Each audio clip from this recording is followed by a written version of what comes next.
ನಮಸ್ಕಾರ, welcome back to ಪ್ರಕೃತಿ with ಪ್ರತೀಕಾ. ಹಕ್ಕಿ ಹಾರುತ್ತಿದೆ ನೋಡಿದ್ದೀರಾ? ನೋಡೇ ಇರ್ತೀರಾ. ಆದರೆ ಹಾರೋ ಜೀವಿಯೆಲ್ಲ ಹಕ್ಕಿನ? ನೋಪ್, ಹಾರೋ ಜೀವಿಗಳೆಲ್ಲ ಹಕ್ಕಿ ಅಲ್ಲ. ಇಲ್ಲಿ ನೋಡಿ, ಬಾವಲಿ ಇದು ಹಕ್ಕಿನೇ ಅಲ್ಲ. ಬಾವಲಿಗಳ ಬಗ್ಗೆ ನಾವೆಲ್ಲ ತುಂಬಾನೇ ಕೇಳಿರ್ತೀವಿ. ಬಾವಲಿ ಅಪಶಕುನ, ಅದನ್ನ ನೋಡಿದರೆ ಏನಾದರೂ ಕೆಟ್ಟದಾಗೇ ಆಗುತ್ತೆ. ಅದಕ್ಕೆ ಕಣ್ಣು ಕಾಣಿಸಲ್ವಂತೆ, ಅದು ನಮ್ಮ ಕಣ್ಣು ಕುಕ್ಕುತ್ತೆ, ಅರೆ ಅದು ಮನುಷ್ಯರು ರಕ್ತ ಕುಡಿಯುತ್ತಂತೆ. ಹೀಗೆ ಹೇಳ್ತಾ ಹೋದರೆ ಮುಗಿಯೋದೇ ಇಲ್ಲ. ಬಟ್ ನಿಮ್ಗೆ ಯಾವಾಗಾದರೂ ಈ ಪ್ರಶ್ನೆ ಕಾಡಿದೆಯಾ? ಯಾಕೆ ಬಾವಲಿಗಳು ಬರೀ ರಾತ್ರಿ ಹೊತ್ತಲ್ಲೇ ತಿರುಗಾಡುತ್ತೆ? ಹಗಲೊತ್ತಲ್ಲಿ ಅದಕ್ಕೆ ನಿಜವಾಗ್ಲೂ ಕಣ್ಣು ಕಾಣಿಸಲ್ವಾ? ಹಾಗಿದ್ರೆ ಹೇಗೆ ಬೇಟೆ ಆಡುತ್ತೆ, ಎಲ್ಲಿ ವಾಸ ಮಾಡುತ್ತೆ ಅಂತ? ಈ ವಿಡಿಯೋನ ಸ್ಕಿಪ್ ಮಾಡದೆ ಕೊನೆವರೆಗೂ ನೋಡಿ. ನಿಮ್ಮ ಪ್ರಶ್ನೆಗಳಿಗೆ ಉತ್ತರ ಮತ್ತೆ ಕೆಲವೊಂದಿಷ್ಟು ಇಂಟ್ರೆಸ್ಟಿಂಗ್ ಫ್ಯಾಕ್ಟ್ಸ್ ಬಾವಲಿಗಳ ಬಗ್ಗೆ ಸಿಗುತ್ತೆ. ಬಾವಲಿ ಗರಿಗಳಿಲ್ಲದೆ ಆಕಾಶದಲ್ಲಿ ಹಾರಾಡೋ ಏಕೈಕ ಜೀವಿ. ಕೈರಾಪ್ಟೆರಾ ಅನ್ನೋ ಸಸ್ತನಿಗಳ ಗುಂಪಿಗೆ ಸೇರಿರೋ ಪ್ರಾಣಿ ಇದು. ಕೈರೋ ಅಂದರೆ ಕೈಗಳು, ಟೆರಾ ಅಂದರೆ ರೆಕ್ಕೆ ಅಂತ ಅರ್ಥ. ಬಾವಲಿಗಳಿಗೆ ಬೇರೆ ಪಕ್ಷಿಗಳ ಥರ ಪುಕ್ಕದ ರೆಕ್ಕೆ ಇರಲ್ಲ, ಚರ್ಮದ ರೆಕ್ಕೆ ಇರುತ್ತೆ. ಅಂಡ್ ದ್ಯಾಟ್ಸ್ ವೈ ಇದು ಹಕ್ಕಿ ಅಲ್ಲ, ಹಾರಾಡೋ ಏಕೈಕ ಸಸ್ತನಿ. ಅಫ್ಕೋರ್ಸ್ ಬೇರೆ ಪ್ರಾಣಿಗಳು ಕೂಡ ಹಾರುತ್ತೆ, ಹಾರಾಡೋ ಅಳಿಲಾಗಿರ್ಬೋದು, ಓತಿಕ್ಯಾತ ಆಗಿರ್ಬೋದು. ಆದರೆ ಇದ್ಯಾವುದು ಹಾರುವಾಗ ಪಕ್ಷಿಗಳ ಥರ ರೆಕ್ಕೆ ಬಡಿಯಲ್ಲ. ಹೆಚ್ಚಂದ್ರೆ ಒಂದು ಮರದಿಂದ ಇನ್ನೊಂದು ಮರಕ್ಕೆ ಜಿಗಿಯುತ್ತೆ ಅಥವಾ ತೇಲಿ ಹೋಗುತ್ತೆ ಅಷ್ಟೆ.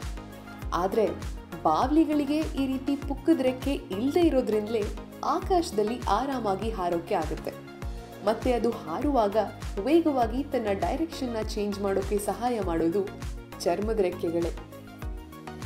ಇನ್ನು ಈ ಜಗತ್ತಲ್ಲಿ ಮನುಷ್ಯರ ನಂತರ ಯಾವುದಾದ್ರೂ ಸಸ್ತನಿ ಹೆಚ್ಚಿನ ಸಂಖ್ಯೆಯಲ್ಲಿ ಇದೆ ಅಂದರೆ ಅದು ಈ ಬಾವಲಿಗಳದ್ದು. Bats are the second most common group of mammals on the earth. Arctic, Antarctica ಮತ್ತು ಕೆಲವೊಂದಿಷ್ಟು ದ್ವೀಪಗಳನ್ನು ಹೊರತುಪಡಿಸಿ ಆಲ್ಮೋಸ್ಟ್ ಭೂಮಿಯ ಎಲ್ಲ ಭಾಗದಲ್ಲೂ ಈ ಬಾವಲಿಗಳು ಕಾಣಿಸುತ್ತೆ. ಒಂದ್ ವೇಳೆ ನಿಮ್ಮ ಸುತ್ತಮುತ್ತ ಬಾವಲಿಗಳು ಕಾಣಿಸ್ತಿಲ್ಲ ಅಂದರೆ ಅಲ್ಲಿ ತುಂಬ ಪೊಲ್ಯೂಷನ್ ಇದೆ ಅಂತ ಅರ್ಥ. ಯಾಕಂದರೆ ಪರಿಸರದಲ್ಲಾಗೋ ಬದಲಾವಣೆಗಳನ್ನು ಬಾವಲಿ ತುಂಬ ಬೇಗ ಅರ್ಥ ಮಾಡ್ಕೊಳ್ಳುತ್ತೆ.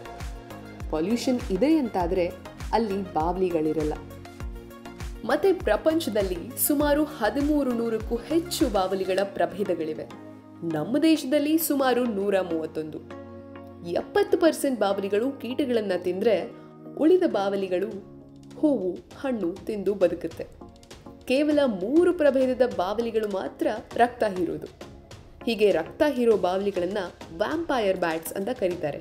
ಡೋಂಟ್ ವರಿ, ಈ ಪುಟ್ಟ ಜೀವಿಗಳಿಗೆ ಹೆದರೋ ಅವಶ್ಯಕತೆ ಇಲ್ಲ, ಯಾಕಂದರೆ ಇವು ನಮ್ಮ ದೇಶದಲ್ಲಿ ಇಲ್ಲ. ಮೆಕ್ಸಿಕೋ ಮತ್ತು ಸೌತ್ ಅಮೆರಿಕಾದಲ್ಲಿನೇ ಈ ವ್ಯಾಂಪೈರ್ ಬ್ಯಾಟ್ಸ್ ಹೆಚ್ಚು ಕಾಣಿಸ್ಕೊಳ್ಳೋದು. ಇರೋ 3 ಥರದಲ್ಲಿ 2 ಪ್ರಭೇದದ ವ್ಯಾಂಪೈರ್ ಬಾವಲಿಗಳು ಪಕ್ಷಿಗಳ ರಕ್ತ ಹೀರಿದರೆ ಇನ್ನೊಂದು ಜಾನುವಾರುಗಳ ರಕ್ತ ಹೀರುತ್ತೆ.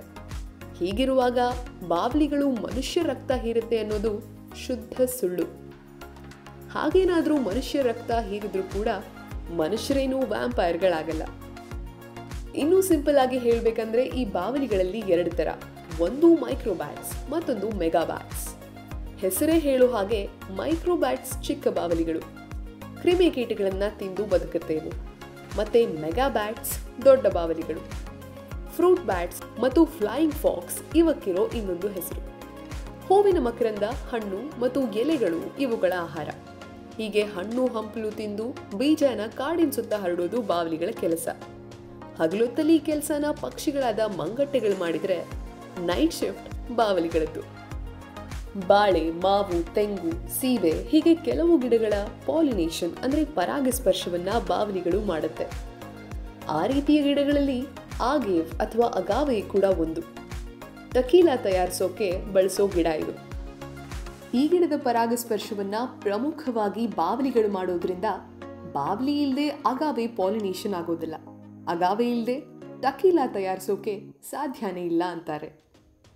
ಇದೆಲ್ಲ ಓಕೆ, ಆದರೆ ಬಾವಲಿಗಳು ರಾತ್ರಿ ಹಾರಾಡೋದು ಯಾಕೆ? ಯಾಕಂದರೆ ರಾತ್ರಿ ಅಷ್ಟೇ ಬಾವಲಿಗಳಿಗೆ ಕಣ್ಣು ಕಾಣಿಸೋದು ಅಂತ ನೀವೇನಾದರೂ ಅಂದ್ಕೊಂಡಿದ್ರೆ ಇಟ್ಸ್ ನಾಟ್ ಟ್ರೂ. ಸತ್ಯ ಏನಂದರೆ ಬಾವಲಿಗಳಿಗೆ ಸ್ಕೊಟಾಪಿಕ್ ವಿಷನ್ ಇರುತ್ತೆ.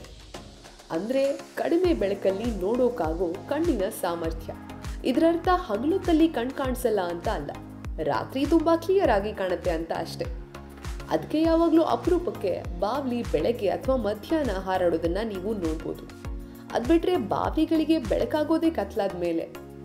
ಅಲ್ಲಿವರೆಗೂ ಗುಹೆಗಳಲ್ಲಿ, ಮರದ ಮೇಲೆ, ಬ್ರಿಡ್ಜ್ ಕೆಳಗೆ ಮತ್ತೆ ಹಳೆ ಬಿಲ್ಡಿಂಗ್ಗಳಲ್ಲೂ ಈ ಬಾವ್ಲಿ ವಾಸ ಮಾಡುತ್ತೆ. ಸೂರ್ಯ ಮಲಗಿ ಬೆಳಗ್ಗೆ ಎದ್ದೇಳೋವರೆಗೂ ಬಾವ್ಲಿಗಳ ಬೇಟೆ ಭರ್ಜರಿಯಾಗೇ ಇರುತ್ತೆ. ಏನಿಲ್ಲ ಅಂದ್ರೂ ಒಂದು ರಾತ್ರಿಲಿ 3,000 to 6,000 ಕ್ರಿಮಿಕೀಟಗಳ ನಾಶ ಆಗುತ್ತೆ ಬಾವಲಿಗಳಿಂದ.